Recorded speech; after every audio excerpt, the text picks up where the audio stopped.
this is Irvin from Resilience Occupational Therapy, and in this video I'm going to talk about two different categories of occupations. In previous videos and how they relate to COVID-19 and the challenges we're facing right now. In previous videos I talked about work, we talked about education, we talked about instrumental activities of daily living and basic activities of daily living, and now we're talking about play and leisure. Many occupational therapists, there's a little bit of debate on whether or not adults play or whether they just engage in leisure activities. Leisure is any activity that you're engaging in that takes a little bit of thought and work that you're doing because you want to do. For me, I enjoy playing poker, and occasionally we'll be reading through books on strategy. Is every moment of that fun? Not necessarily, but I enjoy figuring out how to improve my poker game. And this is clearly a leisure activity for me. I'm not doing it as to make money. I'm not doing it solely as a social activity, but there is that whole component of it, which we'll cover more in another video. Play is more spontaneous. It's running around and rolling on the floor with your child, not having a structured rules behind it, not having to sort of study up on how to play, but really having that spontaneous activity.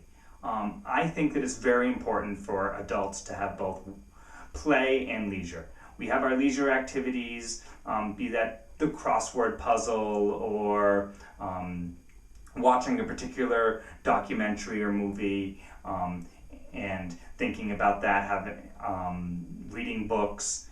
Those might all be leisure activities, but it's really important that we have some spontaneity and we have to maybe have some more planned spontaneity. If you've got children in the house right now, really trying to play with them and do fun things, trying to do silly things, call up a friend and have a ridiculous conversation about something you're thinking about, and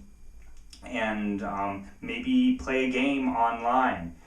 See if you can Zoom with a friend and do Pictionary or do charades. These are all activities that really are important for our well-being and our important occupations. And I believe we should both be looking at what are our leisure activities and what are our play activities. So for me personally, play means rolling around on the floor and saying ridiculous things with my 2-year-old.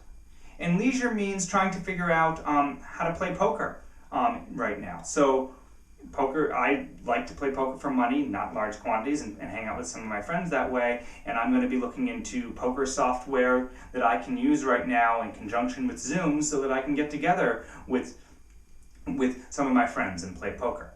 Additionally, it's an opportunity because I might invite some friends that I have from across the country who I don't normally get coming to my regular poker group for that. Taking a little bit more time for reading books that are just solely for pleasure, not necessarily studying up on any particular topic, is additionally leisure activities. So really take some time to think, what are your leisure activities, what are your play? Make sure you've got a little bit of both of those happening in your life right now.